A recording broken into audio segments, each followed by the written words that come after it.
Welcome back to the VET S.O.S podcast. Remember, don't drown the sea at transition. Grab the VET S.O.S lifeline. We are proud to be brought to you by the Who You Know Network and a proud member of the Parade Deck community. We can also now be heard on Reach Across America Radio on Thursdays at 4 p.m. Eastern. You can find Reach Across America Radio on iHeartRadio, Odyssey, and the TuneIn app.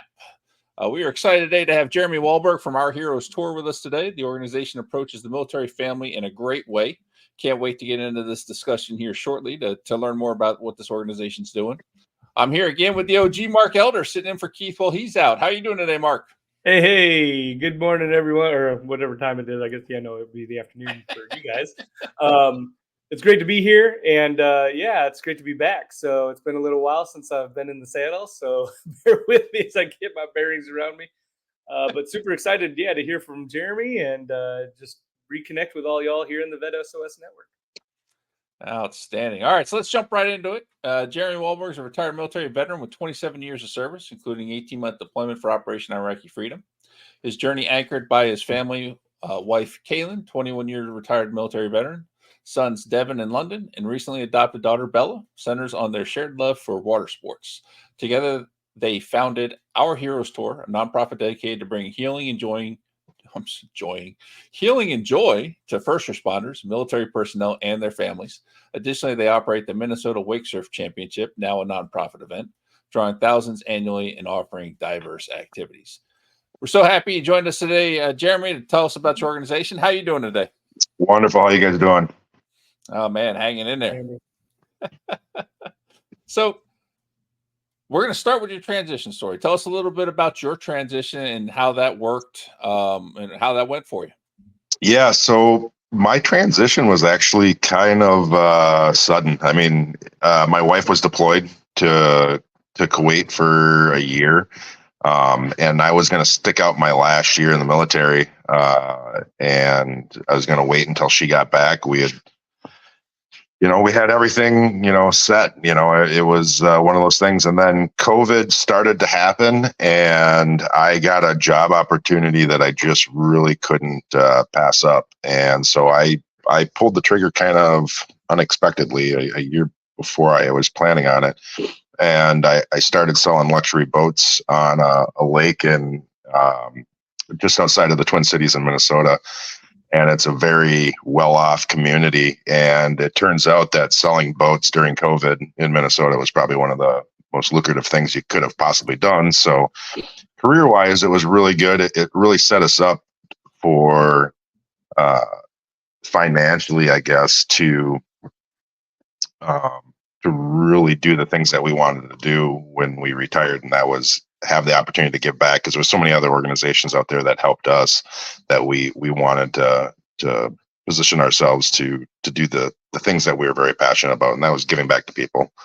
But the transition piece, it was scary as hell. I mean, it was one of those things where after wearing a uniform for so many years and then leaving the military and doing something different was extremely challenging, and it was a lot harder than I ever thought it was going to be. I think mentally it was a lot harder. I mean, you take the uniform off and all of a sudden you have this sense of relief, or at least I did. And it felt like this huge weight was lifted. But at the same time, there was there's a lot of things about it that you miss that just aren't the same. You miss the people, you miss some of the structure, you miss, I don't know. I'm starting to jump all over the place here, but it was the transition itself was fast and furious for us, and obviously we didn't put too much thought about it into it. I knew I was going to retire a year later, but the transition piece is something that I don't know. It wasn't what I expected it to be. It was one of those things. It's hard to explain. I completely agree with you. And every one of us has a different story, adventure, what have you, when it comes to the transition. And I mean, sometimes it is absolutely hard to explain. That is that is no doubt. And both Mark and I have been through a military transition, so and each of our is very much different as well. So, So are you originally from Minnesota? You grew up there, or did you just Yeah, end up there? I grew up in Minnesota all my life. This is where my family and my roots are from. So being able to stick around in Minnesota was our pretty much our plan. This is where we knew we wanted to be. And my wife had just retired from the military here in April. She retired with almost 22 years of active duty, and now she works for the Department of Homeland Security here from at home. So she's got a remote job. So it's pretty nice. Excellent. Okay, so I guess the this probably comment or question comes up quite a bit. I mean, you got winter sports, you got hockey, and you got stuff like that, and then you got the 10,000 lakes up there. So Oh yeah, wakeboarding, certainly makes sense. I guess our Heroes Tour, is it primarily focused around like the water sports side of things, or do you guys do stuff outside of that? right now we focus on the water sports because that's where our roots are. But we want to get into other activities, year-round sports. I mean, I spend a lot of time going out and doing snowboarding and stuff in the wintertime when we get snow. I mean, this last year we had no snow whatsoever, so it was kind of a weird winter. But I like to get out, and a lot of people that are involved with our organizations are either amputees or wounded vets or people who like the outdoors and like to stay busy. So they get into things like snowboarding and things of that nature. So we get together every once in a while and do things, but we don't run any actual organized events in the wintertime when it comes to athletics or things of that nature. They're things we want to get into, but we can only tackle so much of the right now, and just trying to get through the summertime. With the summer being as short as they are in Minnesota, they're pretty fast and furious, and there's a lot of planning that goes into it. So we kind of focus on that right now until we can find somebody who really wants to take on one of these other seasonal sports. Yeah. And what's the scope of your participation and engagement? Is it regional and kind of like the Twin Cities and maybe beyond, maybe some into Wisconsin, or is it more national? Yeah, it's more regional. I would say we usually stick, within a 3-hour,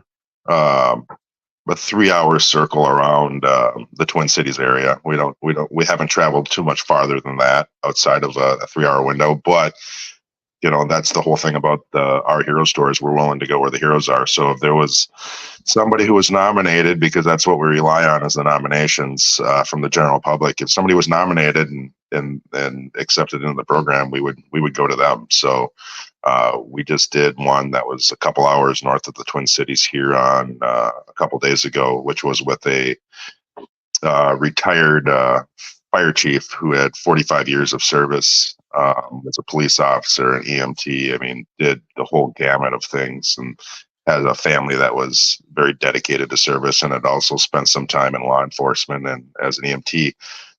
So we just got done taking that entire family out, and we went to them. So that's what we try to focus on, but we're willing to kind of go wherever. Can you tell us a little bit about the program? I mean, it's obviously the physical activity side of it, the maybe the joy aspect of getting out and being able to not only do something fun but accomplish it, especially like you said, if you've got maybe some impairments or disabilities. Aside from that, like mental capacity and things like that, how do you guys address and approach those needs for those participants? As far as the physical needs, we have physical equipment. We have equipment that is specialized and made for individuals with adaptive needs, and we've spent a lot of time learning how to both use the equipment and understand what those needs are for these individuals through these other organizations. Mm-hmm.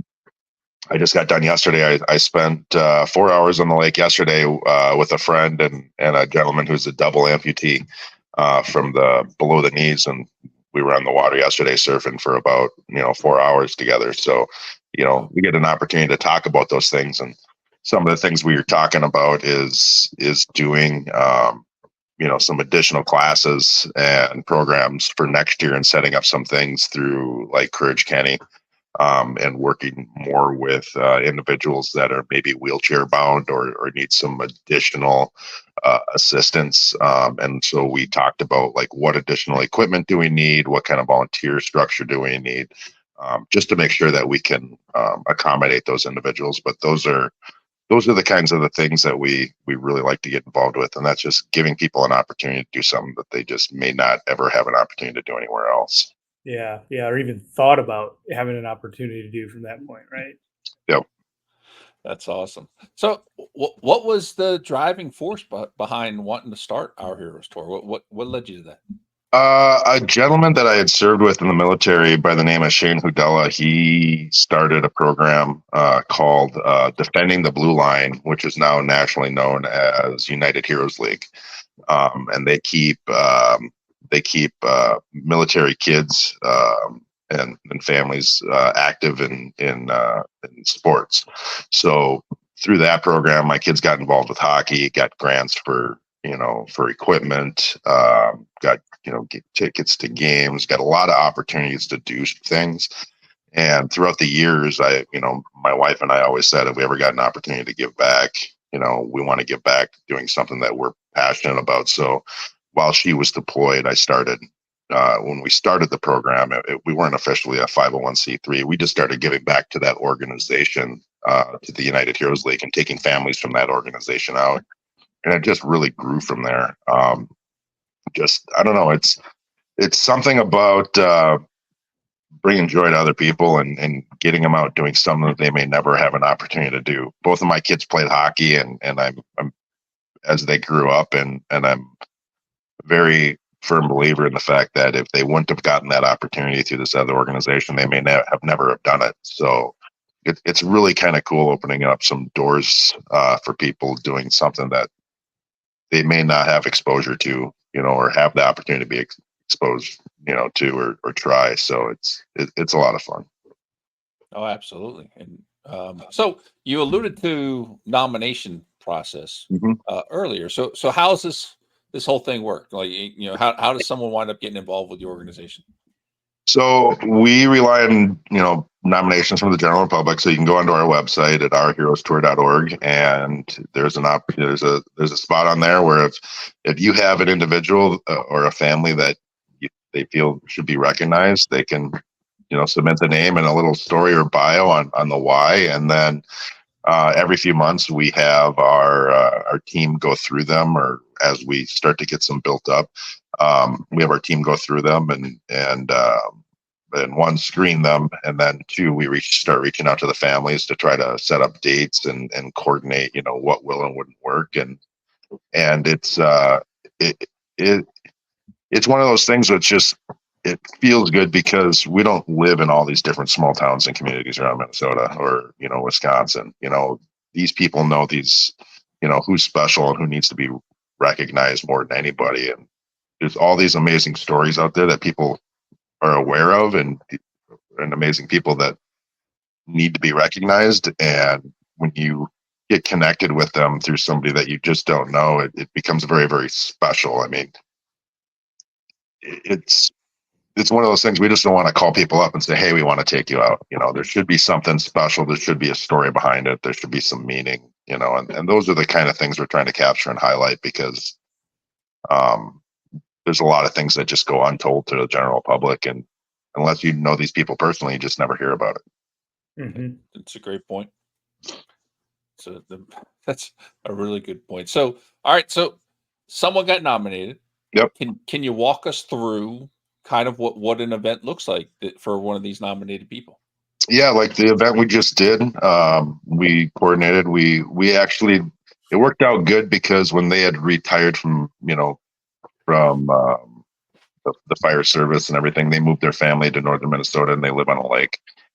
They just had an old pontoon, so they never had the resources to try anything else that we had done. But we picked out the lake. We made sure everything works as far as can accommodate the size of our boat, the things that we do, and then we find a good local restaurant that the family likes or can recommend to us, and we get together out there. We make reservations, and everybody kind of knows we're coming. It's pretty cool. we set up a reservation, we get together with them and our camera crews, and we just start communicating. It's a lot of fun because it's it's very laid back and relaxing.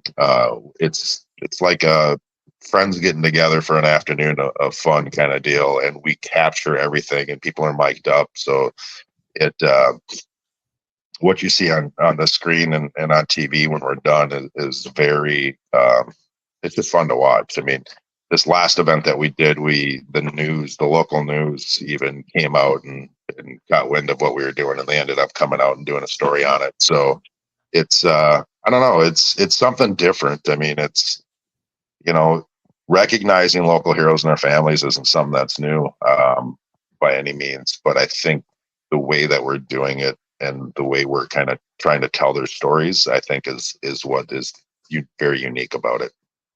I love that. And I would agree with you. I mean, I don't think I've heard anything quite like this. I've obviously seen, different sporting events, they'll honor local heroes, things like that. But this I haven't heard of. Mark, are you aware of anything? No, no, I think it's pretty cool, and to be able to capture that, right, and then be able for them to be able to relive it through that, I think is pretty special. I'm sure that you guys have a great level of production, and everything, and so that's, I guess, a question I had is, after that, then they've got these assets or footage and things like that. You guys certainly probably use some of that for marketing, but have you had people reach back out to you afterwards? I mean, maybe even well afterwards, and just say, "Man, I would love to participate. Maybe nominate other people or help fund you or whatever, because our experience was such a blessing." Yeah, that has absolutely happened. One of the gentlemen that I taught, it was a couple years ago. We had served together in the military, and he had lost his leg due to infection and a complication below the knee, and we had ended up reconnecting shortly after he had his amputation, and he was just kind of down, and it was shortly after. I mean, it was within 6 months, so as far as an amputation is concerned, that's relatively quick. But we took him and the family out, got him out on the boat for an afternoon. It was a big, huge gathering where we had like 10 different boats, and a lot of people out that day. And the focus really wasn't about an individual family or anything else like that. It was just about getting together and having a good time. And I got them out, and we taught them how to wake surf, and it was one of those things that was kind of like, he was I don't know how to explain it. I mean, the family was in the back of the boat, and it was like we got him up on a wake surfboard, and he was getting ready to quit. And I'm like, let's just try one other thing. And we ended up getting him up, and it was like instant waterworks in the boat. People were just crying. I mean, it was like really emotional, and it was like life changing for him. Well, he ended up coming on board to our team and now runs like a lot of our adaptive stuff. So he's our director of adaptive sports. Became a very good friend of mine, and we just did a clinic here on Father's Day where we took out there was about 50 amputees with 3 other organizations. They had running blades and mountain bikes and some other things for them to do, but we ended up getting about 16 amputees, all the way from age 8 or 9 all the way up to 60 or 70 out on the boat, and got them surfing. So he helps work with a lot of and helps organize a lot of programs like that for us. And it was, I don't know, it was just very, very special. It's weird how things kind of happen and they connect, and the dots end up connecting, and you just kind of grow from that. But the people that we're meeting and the things that we're doing are just, they're very special and life changing, I think. Yeah, man, I'm thinking about that, and like um, some of the health issues I've dealt with.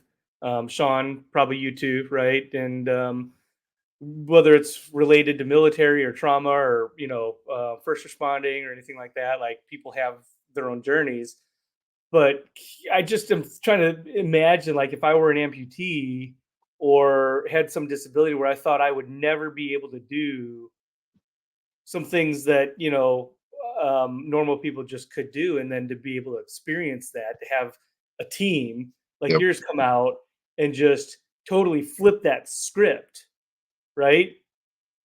Psychologically, man, what a turnaround that could do. And I think I saw that on your website. Is that Eric Mossberg? Yeah, it's Eric Mossberg. Yeah, yeah, okay.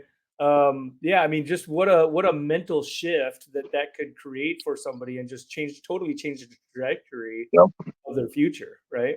Well, and it really does. Now he's down south in Texas. He went down there. He got accepted to a program. Hey, That I'm in Texas. Oh, there we go. But he's down there for an amputee clinic for like 6 or 7 weeks, and he's just finishing up. I think he's on his last 2 weeks, and they train him basically and work with him every single day. He got selected. Nationally, there's only like 12 selected out of 500 applicants, but they work with him with personal trainers and everything. And he's actually preparing and training to try out for the Paralympic snowboard team. So it has gotten him back to that point, because before all of this, I mean, he was a competitive snowboarder, a snowboard instructor, so losing his leg was a really tough thing for him. So getting him back into where he felt he had the confidence and he knew he had the ability to do something that he did before was really, really cool. And now it'll be awesome. Hopefully in a few years, we'll see him competing on the slopes. So I'm excited for him. That's cool. That is awesome. So, and that was kind of what I was interested in here was, so we know his story and we know the impact that it's had. What other kind of impacts are you seeing just with these everyday, heroes that you're doing these events with? What kind of impacts are you seeing? A lot of it is the mental side of thing, and then it's just the family, the togetherness. For me, it affects me. I mean, I struggle with my mental health. I had to walk away from a very lucrative career in the summer of 2022 because my mental health was I was really struggling. And I checked myself into the VA for a considerable amount of time. I pretty much had a full blown breakdown. And I haven't really worked since. I walked away from a job where money was the most important thing. And now for me, it's the most important thing is making people happy. So the program itself for me has been, for my mental health has been kind of like my savior, because I'm doing something that I'm passionate about. And it keeps me focused. But you see that in these other people, talking with them, and we have a lot of the same kind of struggles, both mentally, not so much the physical side, but the mental side, and the understanding of the struggles that you deal with, up in your head, but then also having a family that's standing behind you, knowing what that relationship kind of looks like, and how it affects the things that are going through our heads, and the things that we're trying to do. If you don't have the family there that loves and supports you, like the ones that we're connecting with, it can make an individual's life pretty difficult. But I don't know, we have a lot in common. I mean, we all, wore different uniforms and had different experiences and different missions, but we all, for the most part, are dealing with a lot of the same things. And that is, the daily struggles, the mental, anguish, and the constant questions of whether I did things right or wrong, or whatever, or reliving moments. But having that family there with you and understanding how important they are, I think they really appreciate that. I mean, the thing that I've heard more than anything, it's not so much the heroes and the individuals, they enjoy themselves while they're there, and they love getting out. But they're not thankful for themselves. They're thankful for us, including their family, because for them, that's the most important thing. Because for a lot of these people, even like myself, I probably wouldn't be here if it wasn't for the love and support that, I get from them. So having the family be recognized as one of the important, aspects of their lives, I think is super, super important. Oh yeah. Yeah. Now I know we're getting down to time here. We got a couple things coming up. Next week, right? Next week, you got a huge event coming up. So if you want to just maybe real quick touch upon that. Yeah, that's the Minnesota Wake Surf Championship. We are the most well-attended wake surf competition, freshwater wake surf competition in the world. Unfortunately, we just had to cancel the event due to high water and flooding in Minnesota. So we had to cancel the on-water portion of the competition, but we still have our vendors coming out. We're still doing a fundraiser and charity concert for our Heroes Tour during the event. And it's just, I guess it'll just create more excitement for next year.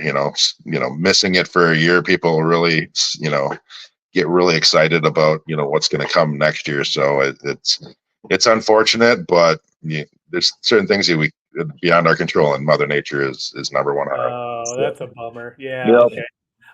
And then lastly, Waves of Valor, right? Your series that you guys have. Can you just plug that and tell us a little bit? Yeah, well, Waves of Valor is covering, some unique stories of some individuals and heroes that we have crossed paths with throughout the last, year and a half or a couple of years. We've got about 4 more episodes that'll be coming out that we've already filmed from 2022. It takes time to get the everything edited and stuff, especially when you're on a budget. You're trying to roll on a baller's budget, but you're really on macaroni and cheese and peanut butter and jelly budget. So we're trying to get big results out of a very small fund, so it takes time. So I have to work around like individuals when they have the time to do it. So we're excited when the stuff finally does come out. We did start filming a lot of the new things that we started doing for this year. And we're excited to start sharing that here in the near future. But it's a lot of fun. I think the people that watch the series, that they'll really enjoy it. Good. All right. Connections. If people have questions, they want to reach out, they want to engage with you guys, what's the best place to reach you? Yep. Go to ourheroestour.org, or you can also email us at info@ourheroestour.org, or you can call us 651-775-4022. We're always available and always willing to answer almost any question, or help out in any way, shape, or form that we can. And we rely on the general public support for nominations, and not only that, but also for donations, because, we can't do this alone. Yep. Absolutely. And just amazing work that you're doing, and tell you're super passionate about it, and I appreciate that. So thank you for sharing, and thank you for joining the VET S.O.S family. Everybody out there, our viewer audience, make sure that you connect with Jeremy Wahlberg. Make sure also to follow and subscribe to us on YouTube and your favorite podcast platforms. We're all on all the most popular ones. Remember, don't drown in the sea of transition. Grab your VET S.O.S lifeline.